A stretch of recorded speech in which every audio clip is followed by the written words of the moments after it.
John did not become rich by loving people. He became rich by trusting no one. Before sunrise every day, he woke up to numbers, contracts, and plans. Money spoke to him louder than any human voice. By the age of 38, John owned companies, land, hotels, and banks. Newspapers called him a genius. But behind the glass walls of his success, John lived alone. His mansion was too quiet. 20 bedrooms stood empty. His dining table could seat 12 people, yet he always ate alone. At night, the silence was so loud it followed him from room to room. John liked control. People were unpredictable. Money was not. He believed deeply that poverty was a choice. If someone is poor, John often said, it means they failed in life. One afternoon, while John studied prophets on his computer, his assistant stood nervously at the door. "Sir, there is a man downstairs. He refuses to leave." John frowned. "Call security. He says his name is Ben," she added. John froze for a second. Ben. Memories rushed back. 2 boys sharing food. Laughing. Dreaming. "Send him in," John said, his voice hard. Ben entered slowly. He looked like a man carrying the weight of the world. His clothes were worn. His hands shook. "John," Ben said quietly, "I know I don't belong here. But I have no one else." John leaned back in his chair. "My son is sick," Ben continued. "Very sick. The doctors say he needs surgery. $5,000. That's all." John stared at him. "I will work," Ben added quickly. "I will clean your buildings. I will do anything." John laughed. "You still believe in favors," he said. "That's why you're poor."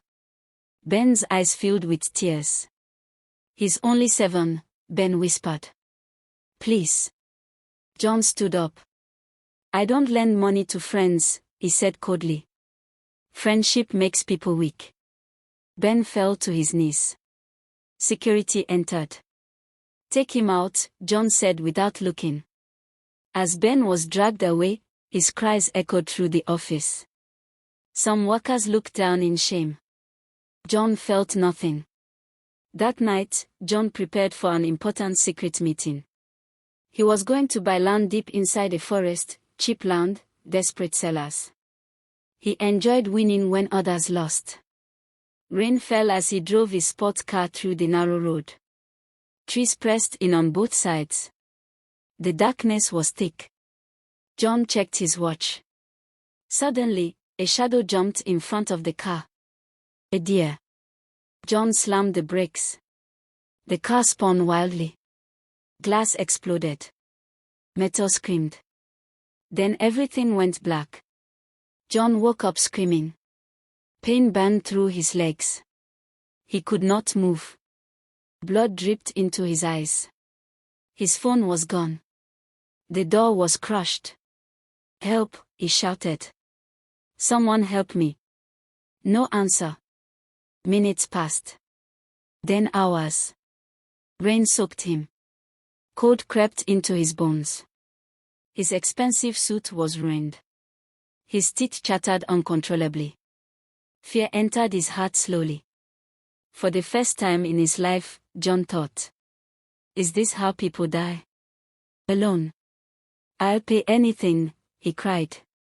"Anything." A faint light appeared in the distance. Hope exploded in his chest. A man stepped out of the darkness. A hunter. Mud on his boots. Old jacket. "Come eyes." "I'm trapped," John begged. "I'm John. I'm rich. I'll make you rich." The hunter examined the wreck. "I can't pull this alone," he said. "I need help. And fuel. And time. I have cash." John screamed. "Take it all." The hunter looked at him closely. "My name is Sam," he said. "Last month, I came to your office. I asked for work. John's heart stopped. My roof was leaking, Sam continued. You laughed. You said I smelled like the forest. John swallowed hard. I didn't know it was you, John whispered. Please, don't leave me. Sam stared at him for a long moment. You know, Sam said quietly, I walked home that day in the rain. I wondered if my children would sleep under a broken roof. John closed his eyes. I won't leave you, Sam finally said. I'm not like you. Sam brought blankets. Hot tea. He stayed beside John through the freezing night. When John tried to sleep, Sam shook him awake so he wouldn't die. John cried. Not from pain, from shame. At sunrise, Sam's brother arrived with equipment. Metal was cut. The car was torn apart. John was free. At the hospital, days turned into weeks. John lay awake at night, listening to machines beep. He thought about Ben's crying voice. Sam's kindness. His empty house. Then a nurse said something that crushed him. Your friend Ben was here, she said. His son didn't survive.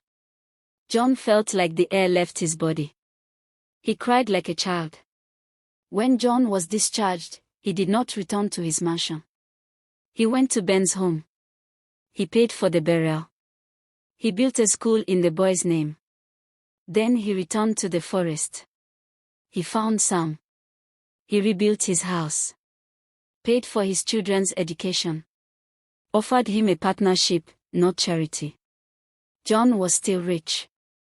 But now, every time he saw a poor man, he saw himself trapped in the dark. And he understood the truth too late, but not too late to change. Money can build houses. Kindness builds lives. John learned the hard way, and he never forgot it.